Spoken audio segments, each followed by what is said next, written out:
All right, everyone.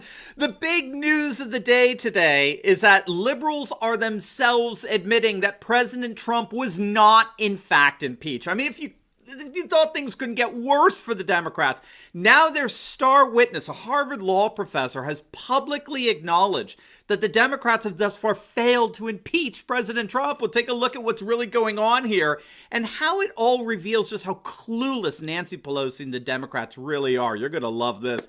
Greetings, everyone. It's so awesome to be with you. As always, if you're brand new to this channel, I post twice a day analyzing current events in light of super awesome conservative trends so you can live in the present in light of even better things to come. And I'll tell you, it doesn't get better than that. So make sure to smack that bell and subscribe button. You will not want to miss a single video analyzing the inevitable demise of globalism and the unstoppable rise of a new conservative age. So let's start with the video question of the day, all right? Do you believe that Nancy Pelosi will ever turn impeachment articles over to the Senate? Let us know in the comments down below. Do you believe that Nancy Pelosi will ever turn over the impeachment proceedings to the Senate? Because we're going to look at the bombshell news story of the day that until the Democrats do so, President Trump has not, in fact, been impeached. Now, before we dive right in here, I wanted to invite all of you to a live webinar that we'll be doing a few days after Christmas. It's going to be a nice, cozy fireside chat, and I'm going to give you my own backstory of how I became an optimistic conservative, and we're going to look at a summary of the major conservative trends that are going on right now, taking us into 2020, and why we can expect 2020 to be perhaps the most awesome year yet for the advancement of nationalism, populism, and traditionalism throughout the entire world. I think it's so important that we enter into the new year with a massive amount of confidence and optimism and enthusiasm. Now, of course, I don't want us to be overly cocky or complacent. In fact, I would argue confidence without action is simply folly. We're not about folly here. We're about fantastic and amazing results. And if you're looking for the resources that you need to show others just how conservative nationalist populism is triumphing all over the world, then you are going to love this webinar. Now, seating is limited, so don't wait.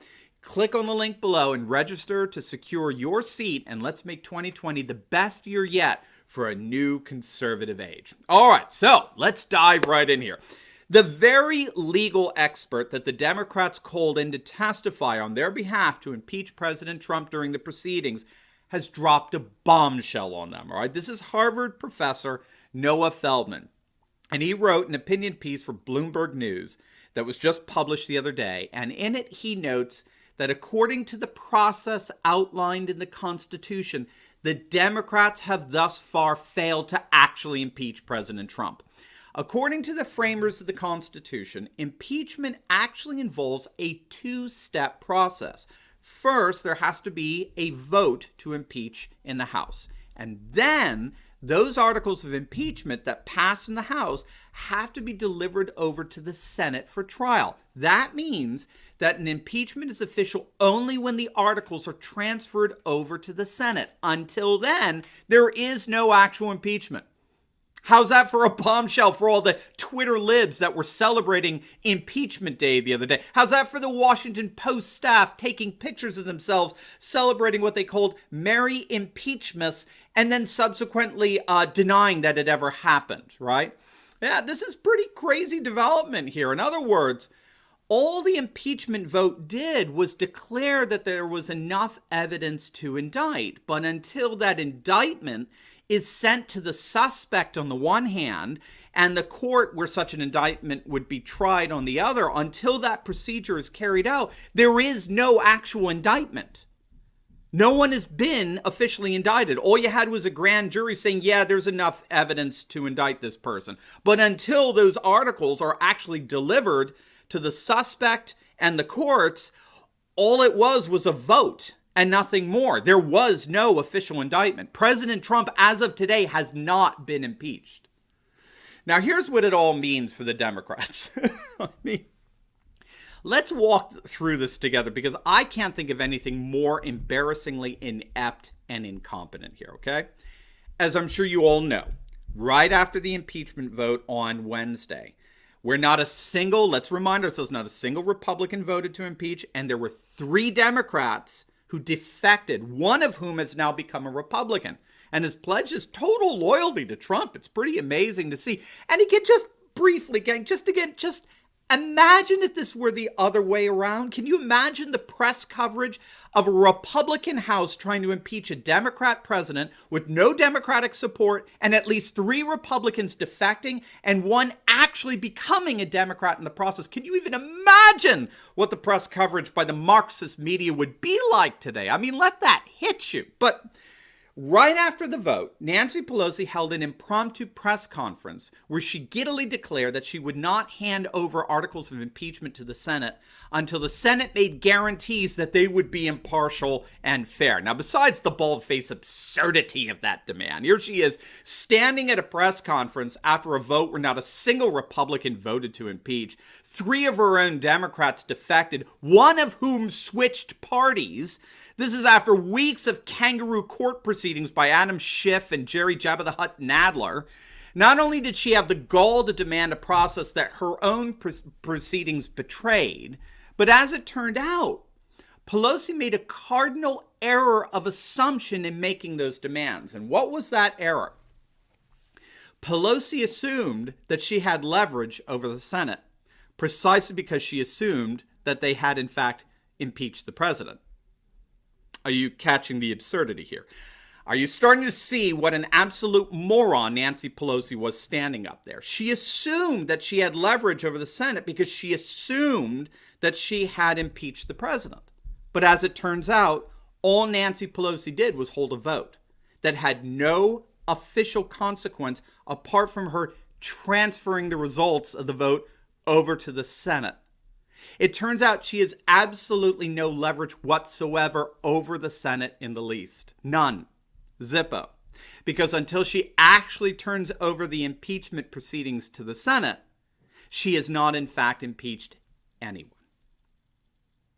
Now, I don't want to gloat here, but we on this channel made this very observation in yesterday's video, which you definitely want to check out. Click on the link there.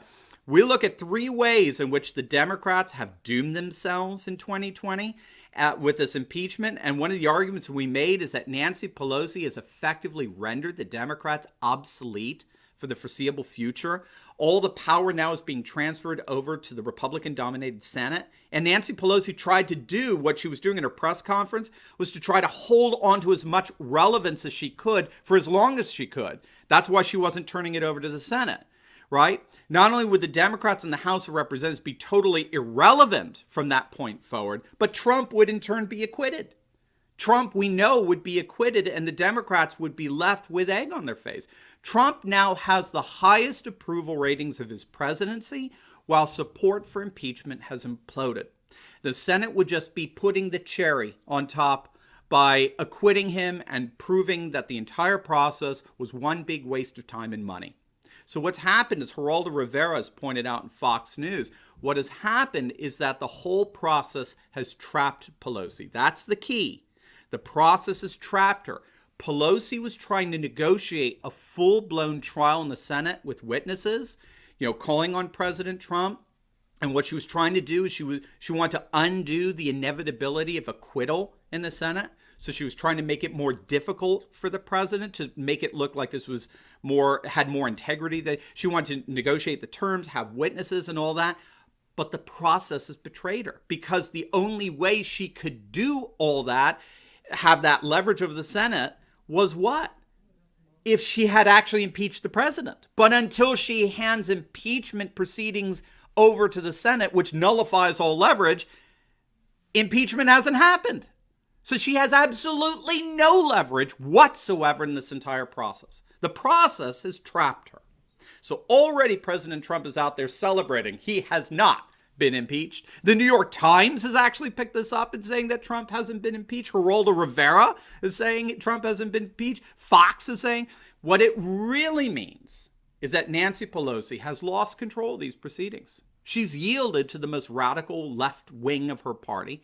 You know, the Rashida Tlaibs of her party that were skipping down the aisles of Congress elated that she's going to vote to impeach President Trump. Ha ha ha. Did you see that video she posted of herself? Remember, Pelosi was out there playing out this total sham on the American people that the Democrats were mourning over this process, right? She wore her own funeral attire. She said that she would not be celebrating such a somber and sad occasion. The Democratic Party wouldn't be, which is complete and total bullshit, and everybody knows it. Just further totally undermines any semblance of integrity the process had, which was none to begin with, of course. Now, this is all proof that Nancy Pelosi lost control of the process, and now she's looking like the most embarrassing, most incompetent leader imaginable, which is saying something when it comes to the Democrats. The more astute experts out there have been saying from the very beginning this was all going to blow up in Nancy Pelosi's face. And today I think we see precisely how it did. She's been completely trapped by the entire process, and now she only has two choices. Hand over the proceedings to the Senate and sit back and helplessly watch the Republican-dominated Senate easily acquit the president, or she can continue to withhold articles of impeachment and thereby fail to impeach the president at all. She's trapped, and there is nothing, absolutely nothing, she can do. In fact, people are already coming out and saying that if she doesn't transfer the articles of impeachment by the end of the session, right, this year, the whole thing is null and void. They're not going to pick it back up again. They'll have to start all over again. And so all this is to say is that impeachment continues to be a political disaster for the Democrats, and it is a disaster that will doom them in 2020. Now, before you go, I loaded up another video yesterday on anti-EU sentiments spreading throughout Europe. This is the ripple effect of the inevitability of Brexit. More and more nations are beginning to openly say that the days of the EU are over, and I think it's going to absolutely make your day. So click on the link, and I'll see you over there. God bless.